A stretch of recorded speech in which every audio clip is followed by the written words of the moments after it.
حضرت انس رضی اللہ روایت ہے کہ حضور پاک نے فرمایا جب مسلمان بندہ لا الہ الا اللہ کہتا ہے تو کلمہ آسمان پر حرکت میں آ جاتا ہے.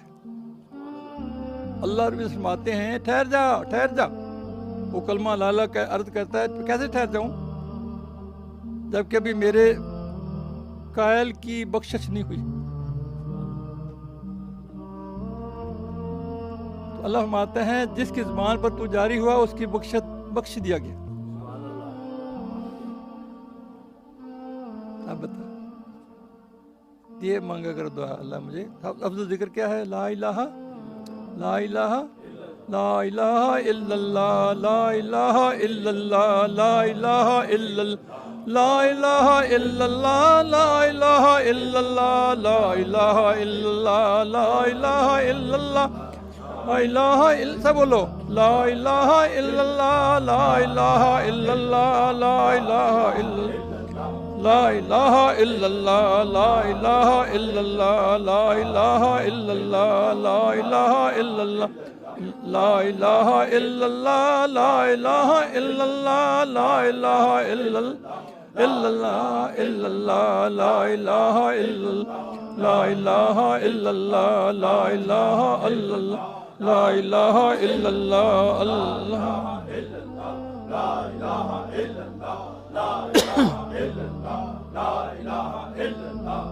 الہ الا اللہ لا الہ الا اللہ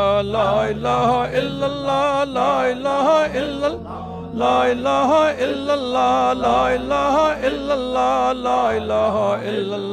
الہ الا اللہ لا الہ الا اللہ اللہ الا اللہ لا الہ الا اللہ لا الہ الا اللہ لا الہ الا اللہ لا الہ الا اللہ لا الہ الا اللہ لا الہ الا اللہ لا الہ الا اللہ لا الہ الا اللہ لا الہ الا اللہ لا الہ الا اللہ لا الہ الا اللہ لا الہ الا اللہ لا الہ الا اللہ لا الہ الا اللہ لا الہ الا اللہ لا الہ الا اللہ لا الہ الا اللہ لا الہ الا اللہ محمد رسول اللہ محمد رسول اللہ.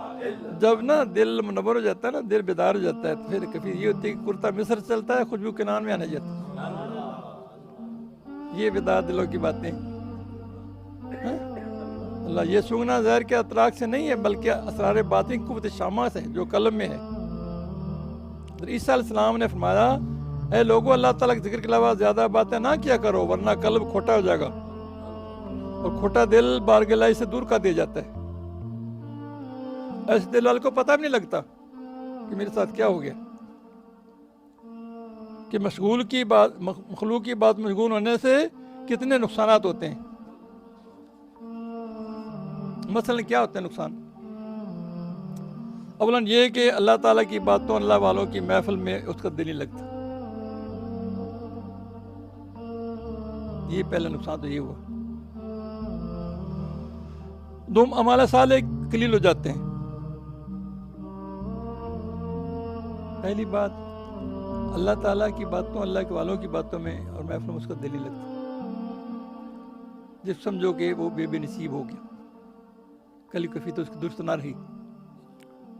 دوم یہ کہ اعمال صالح قلیل ہو جاتے ہیں. سوم دل اندھا اور مردہ ہو جاتا ہے. چوتھے عمل لمحات عمر ضائع ہو جاتے ہیں. قیمتی عمر سانس جو ہیں وہ ضائع ہونا شروع ہو جاتے ہیں. عرب بننا ہے تو کم از کم یہ کام تو کرو. پہلا صفائی باطن یہ کثرت ذکر اللہ سے حرام سے بچنے سے حاصل ہوتی ہے. پہلا کام یہ کرو. عرب بننا ہے نا پہلا کام یہ کرو باطن کی صفائی کرو. باطن کو مصفا کرو دل کو پاکیزہ کرو. نہیں سمجھ آ رہی بات کی؟ یہ کیسے ہوگا؟ یہ اللہ کے ذکر کثرت سے کرنے سے حرام سے بچنے سے ہوتا ہے. اور زینت قلب کا کام یہ کثرت درود شریف سے ہوتا ہے جس میں درود تاج بھی شامل کر لیں. جی نہیں سمجھ آ رہی بات کی؟ جو درود شریف پڑھتا بے نسوک نہیں مرتا. ذکر کرنے والا بے نسوک نہیں مرتا.